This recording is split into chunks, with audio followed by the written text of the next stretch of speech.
Abra suas Bíblias no livro de Juízes. Vamos pensar nesse tema, força de cada um. Leia comigo no capítulo 6, o versículo 14, o versículo que vai nos chamar a atenção para pensarmos nesta mensagem hoje. Versículo 14 do capítulo 6 de Juízes. Nós vamos encontrar aqui as páginas do livro de Juízes que fala sobre o tempo que Gideão foi juiz sobre o povo de Israel. Versículo 14 diz assim: virou-se o Senhor para ele e lhe disse: vai nessa tua força e livra Israel da mão de Midian. Porventura não te enviei eu? Na NVI vai dizer: com a força que você tem, vá libertar Israel. E por que isso me chamou a atenção, irmãos? Porque nós temos uma força para enfrentarmos as dificuldades de nossas vidas. Todas as pessoas foram capacitadas para, dentro da sua realidade, você enfrentar as dificuldades da sua vida. E isso é uma coisa que eu estava olhando para a história de Gideão e vi isso. O que está acontecendo aqui? É muito interessante você conhecer esse livro de transição na Bíblia, que é o livro de Juízes, né? O livro que começa ali, depois da conquista da terra, aí morre aquela geração de Josué, começa um período muito complicado na história de Israel, que é a história dos juízes. E Deus levantar aqueles homens que sempre eram levantados para liderar a nação em algum processo de libertação. E aqui nós estamos com a história de Gideão, uma famosa história, irmãos, e eu amo esta passagem por conta de algumas características que me chamaram a atenção na história de Gideão. A época de Gideão, Israel estava sendo atacado por uma nação chamada os Medianitas, que já tem no seu próprio nome o significado de espoliadores. A época dos Medianitas, e eles vinham mesmo como gafanhotos, esperavam o tempo da colheita para pegar só a colheita. Israel sofria muito naquela época, e uma coisa de esperar a produção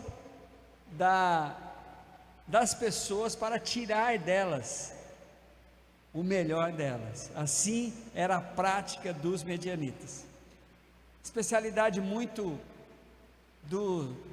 da maldade desse mundo, né? A gente nos relacionarmos com as pessoas na expectativa do que essa pessoa tem para me fazer bem.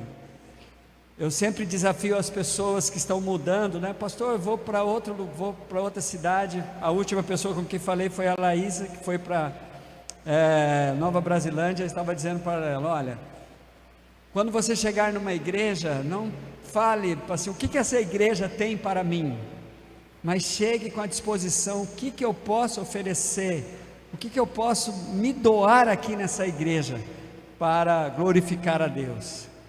E essa questão da gente, esse comportamento medianita, né, esperar o que tem de melhor na pessoa para eu tirar, é uma coisa que nós não podemos usar na nossa força para isso. Isso é a especialidade do inimigo, né? A época de Gideão, o povo estava sofrendo por conta dessa opressão dos medianitas. Aí de repente vem o Senhor, no versículo de número 11, olhe comigo por favor, você vai encontrar Gideão aqui, fazendo o que era preciso, onde dava, não era no lugar certo de fazer o que era preciso, mas onde dava para fazer. Eu acho isso muito interessante. Versículo de número 11, então veio o anjo do Senhor, assentou-se debaixo do carvalho que estava em Ofra, que pertencia a Joás, a Abisrita, e Gideão seu filho estava malhando trigo no lagar. O que é isso? Gideão estava malhando trigo no lugar de prensar uvas, no lugar de pisar as uvas. Por quê? Isso tinha que fazer isso, o trigo tem que ser malhado num espaço grande assim. Mas Gideão estava fazendo o que era preciso, aonde dava, para esconder o resultado da colheita para a sua família dos espoliadores, dos medianitas. Isso com certeza chamou a atenção para uma característica forte naquele homem. Já que eles vão roubar mesmo, eu não vou nem colher. Não, de maneira nenhuma. Ele estava fazendo o que era preciso aonde dava. Tome muito cuidado quando as circunstâncias em volta de você começam a te motivar a você não fazer o que é preciso. E nós somos especialistas nisso, irmãos, a procurar alguma coisa que me apresente como uma desculpa para eu não fazer o que é preciso. Gideão estava fazendo o que era preciso. O lugar não era o ideal. O lugar que ele estava malhando o trigo, que ele estava, não podia ser num lagar, no lugar de pisar, era pequeno, o lagar era muito pequeno, mas ele estava fazendo ali o que era necessário para aquele tempo. Aí vem, no versículo 12, coisa de Deus isso aqui, tá? Ele vai fazer sempre isso contigo, vai fazer sempre isso comigo, porque é especialidade de Deus fazer esse tipo de chamado que ele faz para Gideão, aqui no versículo de número 12 do capítulo 6.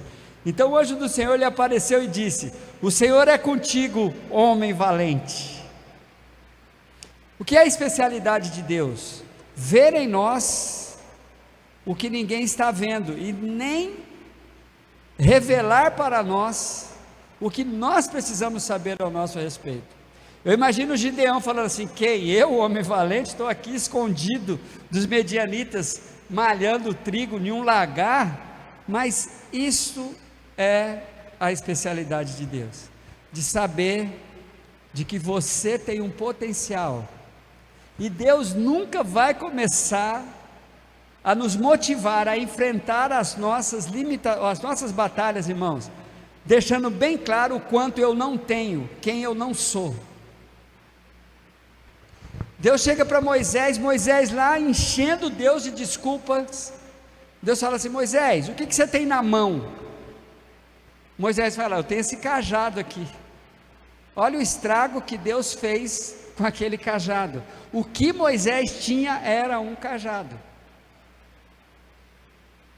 Gideão aqui se espanta, a Bíblia não diz que ele fala isso, quem eu, mas eu imagino ele falando: quem eu? Aí ele começa então a dizer qual era a opinião que ele tinha dele. Olhe comigo por favor, versículo 13 e 15. Respondeu Gideão: Senhor, ai Senhor meu, se o Senhor é conosco, por que nos sobreveio tudo isso? E o que é feito de todas as suas maravilhas que nossos pais contaram, dizendo: não nos fez o Senhor subir do Egito, porém agora, Senhor, o Senhor nos desamparou e nos entregou nas mãos dos medianitas. Então virou o Senhor para ele e disse: vai nessa tua força e livra Israel da mão dos medianitas, porventura não te enviei eu? Que força que Gideão estava mostrando ali, irmãos? Nenhuma. Ele estava mostrando murmuração, mas é impressionante. Para nós, Gideão não estava mostrando força nenhuma, mas Deus estava vendo o interior daquele homem. Um homem que estava fazendo o que era preciso, ainda que não fosse no lugar certo, mas fazendo o que era preciso para sobreviver. E ele continua com dúvidas. Ele disse, olha o versículo de número 15: ó Senhor meu, como livrarei Israel? Eis que a minha família é a mais pobre em Manassés, e eu menor da casa do meu pai. Impressionante isso, né? Um chamado de Deus diferente da opinião que o indivíduo tem. Opinião de Deus, o que Deus vai evidenciar para Gideão, irmãos, é o que ele tinha dentro e não sabia, a força que ele tinha e não sabia, porque Gideão não tinha nenhuma confiança em si mesmo.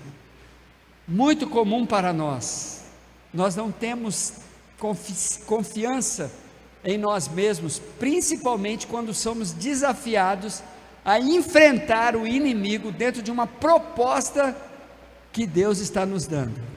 Enfrentar desafios relacionados àquilo que Deus quer que eu faça. Gideão, então, como a maioria de nós, começa a apresentar desculpas. Mas Deus é Deus, né, irmãos? Deus está dizendo que Gideão tinha uma força. E aí, você vai para o capítulo de número 7, aparece Deus lá, Gideão tentando obedecer a Deus. Aí tá, vou livrar os medianitas, vou chamar os soldados de Israel.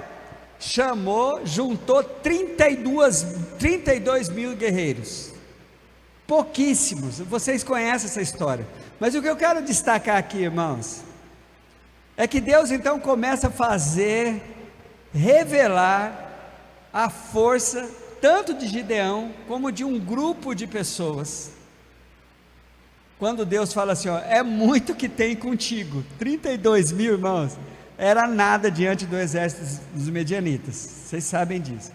Aí Deus fala assim, ó, libera geral mesmo, fala, ó, quem aqui não está afim, quem está com medo, quem está inseguro para encarar essa batalha, pode ir para casa.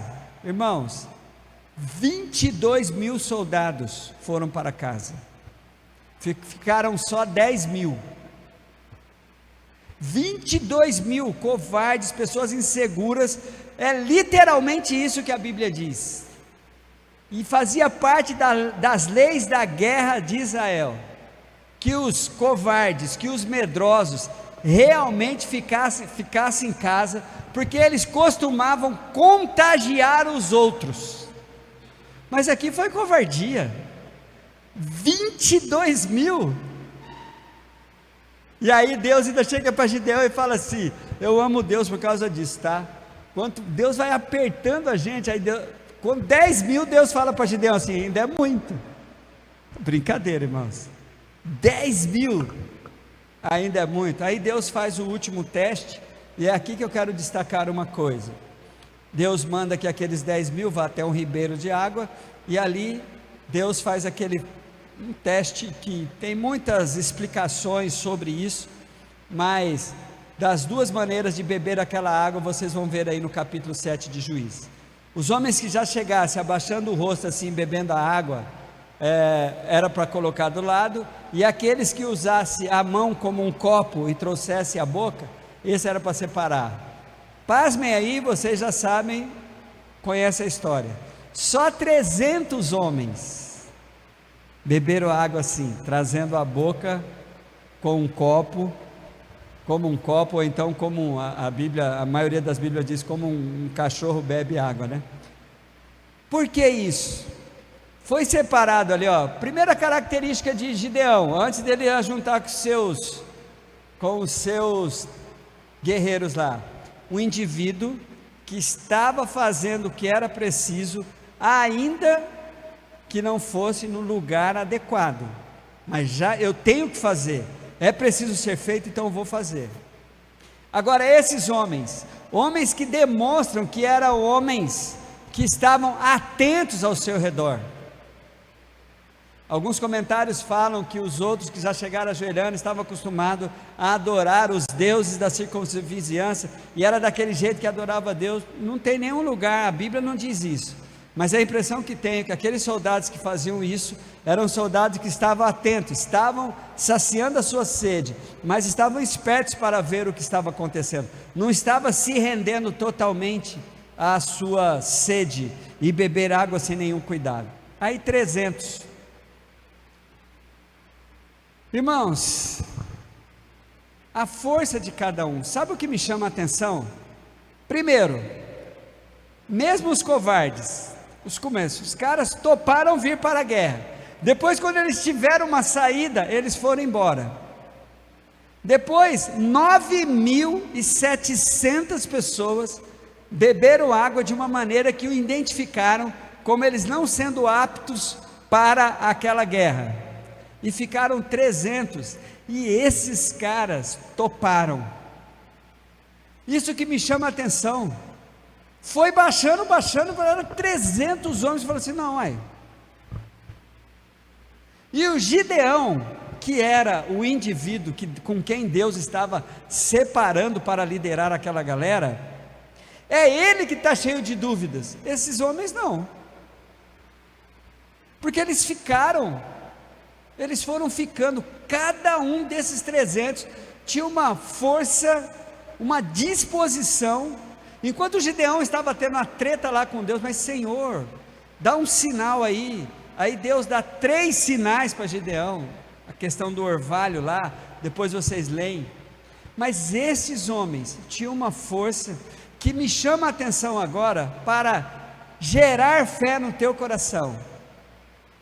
Tem uma força aí dentro de você, existe um potencial aí dentro de você,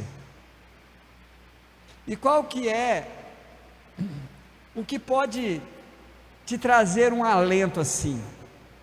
Você estar aqui, você se esforçar, você não desistir, e pasmem gente, não espere 32 mil pessoas fazendo isso não, vai ser sempre poucas pessoas, e eu louvo a Deus pela tua vida, você tem uma força, que você talvez nem saiba que você tem. Gideão não sabia o que Deus estava vendo dentro dele, mas ele, ainda com todas as suas dúvidas, pedindo seus sinais, mas ele estava ali, pedindo garantias, pedindo para que Deus deixasse bem claro, ainda que Deus já o tinha mandado, mas ele estava ali. Agora esses 300 homens, para mim eles são espetaculares, porque não aparece nenhum registro deles, dos 300 dizendo assim, Gideão, vamos desistir disso cara, não, de maneira nenhuma, porque esses homens foram separados por Deus, para trazer um ensino para as gerações. Se é Deus que está mandando, não se preocupe com aquilo que você não tem, porque em Deus nós temos as garantias de que a vitória é certa. Muitas vezes não na nossa percepção, queridos, porque quando a Bíblia me desafia a acreditar em Romanos 8,37, que sobre todas as coisas eu sou mais que vencedor, é inclusive nas derrotas, é inclusive naquilo que está faltando na minha avaliação, é inclusive nos momentos difíceis em que parece que eu tive um prejuízo, aí vem a palavra de Deus e diz que sobre todas essas coisas nós somos mais que vencedores. E o pior, quando você vai ver essas coisas no capítulo 8 de Romanos, você vai ver que são coisas muito mais fortes do que as intempéries das nossas vidas que a gente tem enfrentado. Então cada um de nós, esses 300 homens me faz pensar de que existe dentro de cada um de nós uma força, e quando eu olho em volta assim, quantos todos estão dizendo que não dá, aqueles 300 homens não recuaram nem um momento. Há uma estratégia misteriosa de Deus para aquela guerra ser vencida. Aqueles homens com botijas na mão e tochas de fogo em outras mãos, e brados e gritos, venceram um tremendo de um exército, porque os próprios medianitas, depois vocês veem o contexto, os próprios medianitas que estavam ali para espoliar, para prender, para escravizar, acabaram sendo impactados, derrotados, por pessoas que não tinham noção da força que tinha, mas se predispuseram a ser usado por Deus, ainda que num pequeno número. O que vai chamar a atenção dos 300 homens de Gideão, para mim e para vocês dessa noite, é que nenhum deles recuaram, falou assim, não, vamos ficar aqui. Por quê? Porque cada um tinha uma misteriosa força, que Deus via, porque foi Deus que os separou, não é? Deus usou a metodologia lá, depois vocês encontram. Leia, irmãos, leiam depois em casa o livro de Juízes, a história de Gideão. Aí você vai encontrar esses homens assim. Há uma estratégia do inimigo de fazer com que nós duvidemos de quem nós somos, da força que temos. Quando você vai olhar no capítulo 4 de Mateus, sobre a tentação de Jesus, antes de Satanás oferecer para Jesus que ele transformasse as pedras em pães, ele fala assim, ó, se você é o Filho de Deus, pega lá o capítulo 4 de Mateus, por favor. É aqui que eu quero aplicar para vocês a força que você tem. A Bíblia vai dizer no capítulo 4 de Mateus, lá no comecinho, Jesus, depois de jejuar, versículo de número 2, 40 dias e 40 noites teve fome. O tentador aproximou dele e disse, se és o Filho de Deus. Primeira coisa, colocar dúvida na sua identidade, quem você é, um separado, um escolhido pelo Senhor, na pessoa de Jesus Cristo.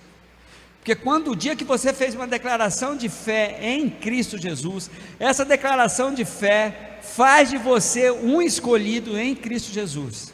Ainda que eu creio que o homem é voluntário nisso, mas nós somos eleitos em Cristo Jesus, porque nós cremos em Cristo Jesus.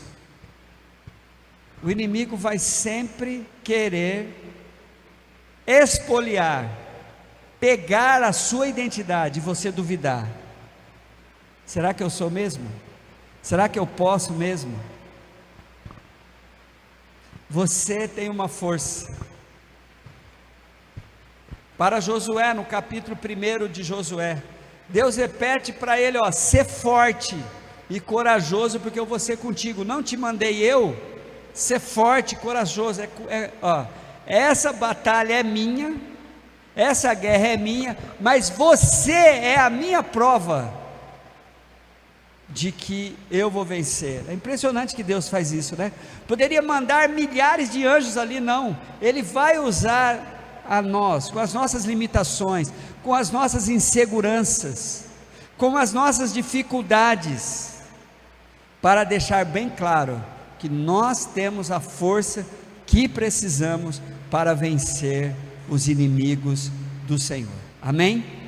Nós temos a força que precisamos para vencer as nossas batalhas. Nós temos o que precisamos, porque está escrito, Filipenses 4,13, para a gente terminar, André. Filipenses 4,13, texto que muitos já têm até de cor em sua mente, e eu o tenho também, mas gostaria de ler com os irmãos, Filipenses 4,13, fique em pé, igreja.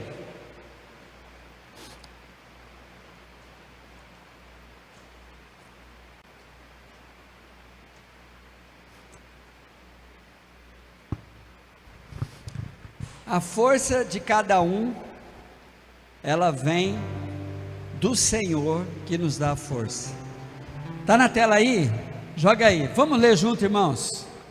Vamos lá? Tudo. Mais uma vez, vamos lá? Amém.